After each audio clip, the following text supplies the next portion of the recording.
श्रावण महिन्यातील विविध सणांचा एक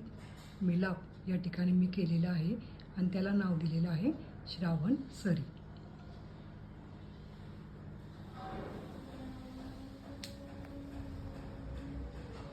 गोकुळ अष्टमी,